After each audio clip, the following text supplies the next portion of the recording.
So I know you like to golf. I do. I'm an avid golfer. I saw through your Hampton Cove Golf League, right? You've been Correct. involved with for I years. was treasurer of that up until this year, Were you? and I decided it was time to let somebody else deal with that. I thought I saw it might be 2018. I was trying to do some research on you, but Bill Collins is kind of that's not a completely common name, but sometimes it's hard to find Right. the real Bill Collins or William Collins or whatever. Are you a junior, by the way? I am a junior. Okay, I think your dad, I think, lived till he was 92.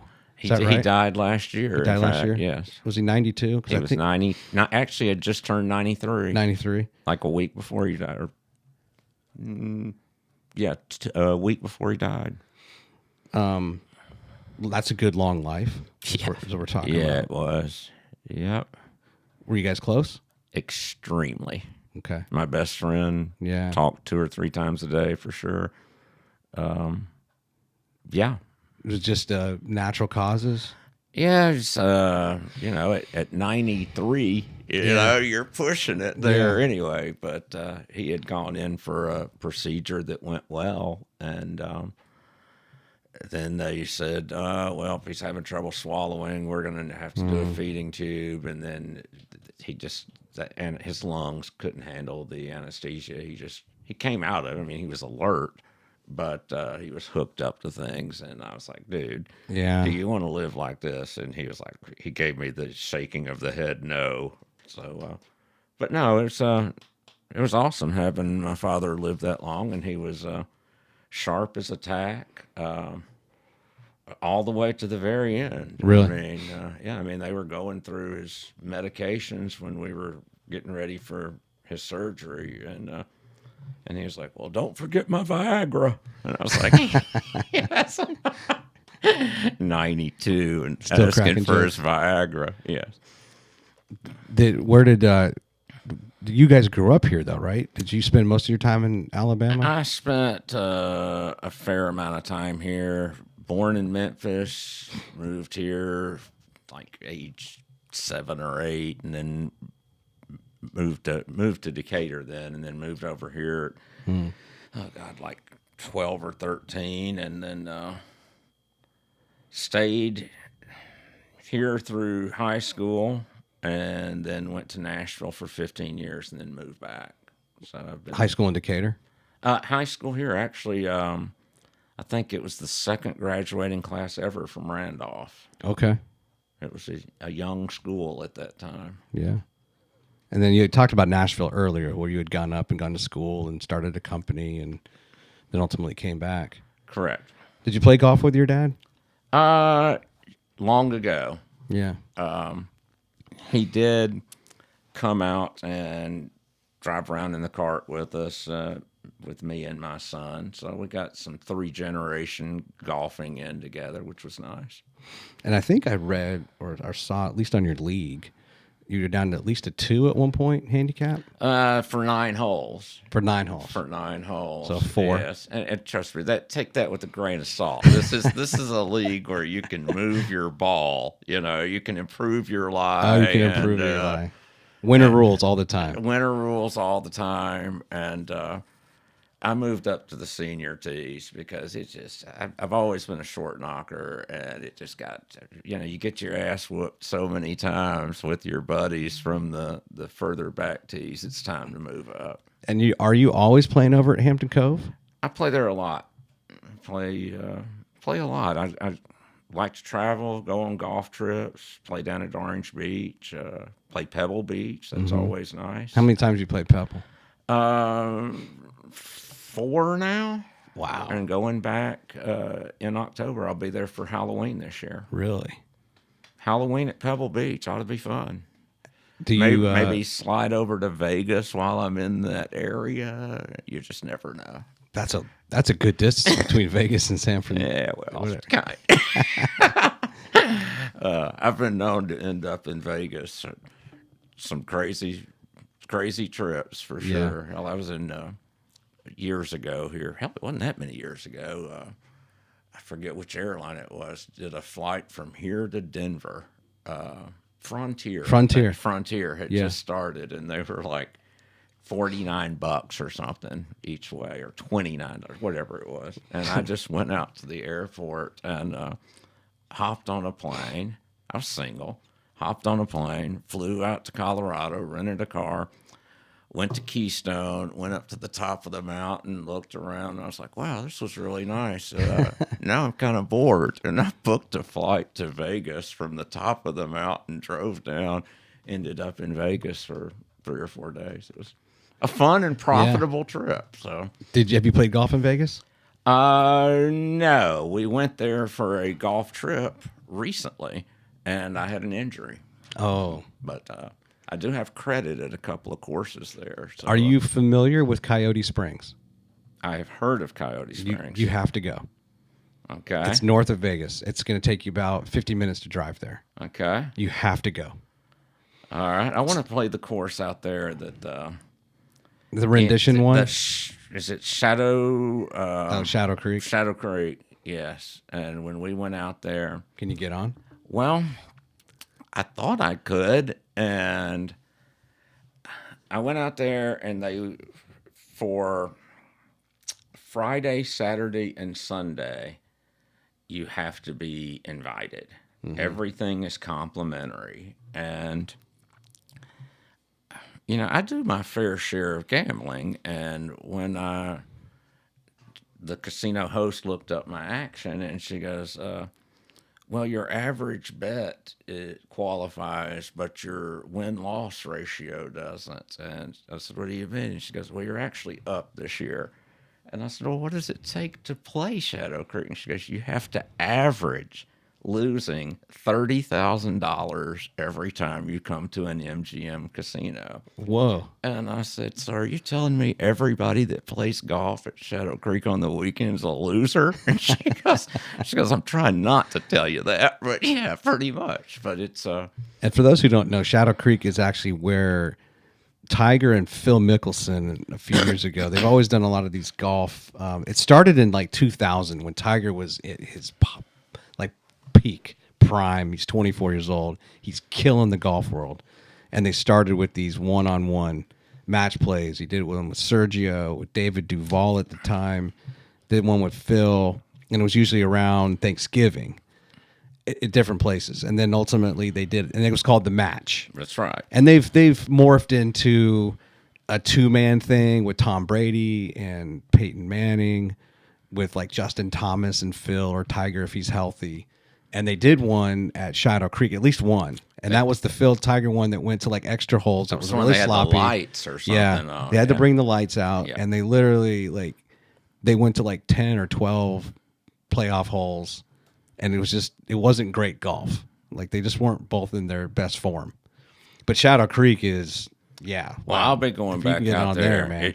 They will allow you to play there Monday through Thursday, and it's $1,000 a round. Wow. Yeah. Well, if you want to spend a little less money, so the story behind Coyote Springs, and I can't remember if I've talked about this once on the podcast. It's either 99, State Route 99. It's something just due north of Vegas, and right before the big bust in like 08, 09, 07, it was materializing, right?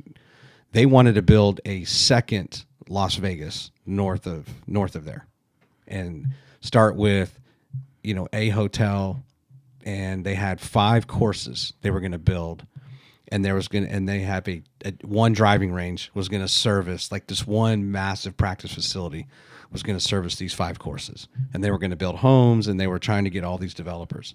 Well, the only thing that got built was one golf course, Coyote Springs, and this massive practice range that was designed for like 5 golf courses. And so you're going to, it's the desert, of course, right? And you're going to drive and drive and drive, and all of a sudden you're just going to see this green, beautiful golf course. Now, it's not Shadow Creek, but it's worth going. Yeah, awesome. It's a great destination. And I think it's appealing because obviously you also have St. George and Mesquite that are nearby that people will go to. It's not too far from Vegas if you want to play some golf up there. I've played the TPC Las Vegas over in Summerlin. That's where we were supposed to play. Exactly. And then there's a There's one in Maryland called Renditions, but I can't remember the name of it. I've played it, but they replicate all of the cool holes in like Scotland or Ireland. And that we played that, loved it. That was a lot of fun. A lot of hidden pot bunkers. Watch out, right? You got to, and they have the famous like road hole, replica. And there's a whole bunch of other courses, but they seed. I think in September and October is actually when they do a lot of their air rating. Where we used to get more, at least from the Mid Atlantic and down here, maybe it's more in the springtime. You do the overseeding and you sand your greens, and it sucks if you're playing because you're like, I didn't know they were doing maintenance. And Vegas is on this weird schedule where they do a lot of it in September. So a lot of the courses we wanted to play where we couldn't get on. They definitely do a lot in September because when we were trying to get on Shadow Creek, the guy that I talked to, Spasikas, listen, wait and come in like late October or so. Have you ever played the course at the Wynn Casino? No. That looks really nice. It does. And I tried to get on there, and you have to be a guest at the Wynn to book more than 30 days in advance. And when I wasn't staying there, so when I tried to book the trip, they were like, sorry, we're full. Really? So we got one at, have you heard of Bali High? I have. Okay. Well, we got tee times there that we had to cancel also. But from what I hear, Bali High is a fun course to play at. They have interesting setup there. Well, I was telling my son, and I guess I can share this on this podcast. I was telling my son that one of the courses we went to, you know what? And I think it was it wasn't it was some other golf course. It's funny how like time passes and you can't remember the details, right? And you're like, what course is that? But my buddy and I go out there and there was a bachelor party type thing going on. We get out of the car. We're kind of like putting on our shoes in the parking lot, and like these escorts show up. And I'm like I was a very low handicap, and I don't drink. I don't care anything about that part of golf. I'm not a beer drinking, golf. Right. I'm there to play and be better and to beat my buddies. And if there's money on the line, I'm there to win money, that type of thing. So I don't have any real tolerance for that. You can have all your fun, but just don't slow me down. Mm-hmm. So the starter says, hey, you guys actually were supposed to be behind them. Why don't you go start on hole 3? And then when you're done, come back around and play 1 and 2 and you're gone. Cause they're going to have something going on. Like, okay. So we go over to hole 3. Well, guess what? The group in front of us is like 2 guys and 2 escorts, but it's a par 3 and they wave us through. Thank goodness they wave us through, but I don't like starting on a par 3. And we didn't hit the driving range. We've been playing all week, and sometimes like, all right, we've been playing all week. We'll be fine. We don't need to hit the range. We don't have time because we want to go play another round after this. And he's like, he was a little affected, I think, by the fact that more so than I was like that on the green, they stepped to the side. There's like these 2 escorts and these 2 guys waiting for us to play through. I hit it to like a foot. I got a tap in birdie, and he sprays it into the woods. And I'm like, let's just go. Let's just go to 4. And then when we come back around, we'll play 3 again. Because let's just get away from this circus that's just formed in front of us, right? And like, let's just focus on golf. Yeah, when I was looking at the Bali High, they're called par mates. Par mates. And I called to inquire about the par mates, and he goes, you do realize that these aren't real caddies, don't you? It was pretty humorous. That's funny. Yes. Give me a Pebble Beach story. Oh, gosh. And should anybody listening not be aware of Pebble Beach, and we're probably going to get into a lot of golf talk here, it's in the Bay Area. It's way up on the cliffs. Beautiful. Carmel, I guess it's like Carmel, Monterey. Carmel, yes. It's one of those things. If you're a golfer, they have the PGA Tour plays the Pebble Beach Pro-Am out there every year. They've had the U.S. Open there, and in fact, we went out there the day they were. I think the next day they were closing the course for the U.S. Open. Really? So when we went and played it, they had all the bleachers set up, everything was ready to go, and the rough, you know a U.S. Open rough, and it was just brutal.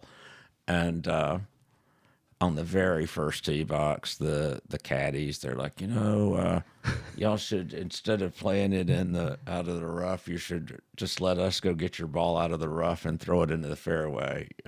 So this rough is treacherous. And I was like, are you kidding me, dude? You think we came out here specifically because the rough is like this? Yeah. So that was a real thrill getting to play out there. I think it was like 10 or 14 days before the tournament that they closed it up, but they had everything already in place. It was really nice.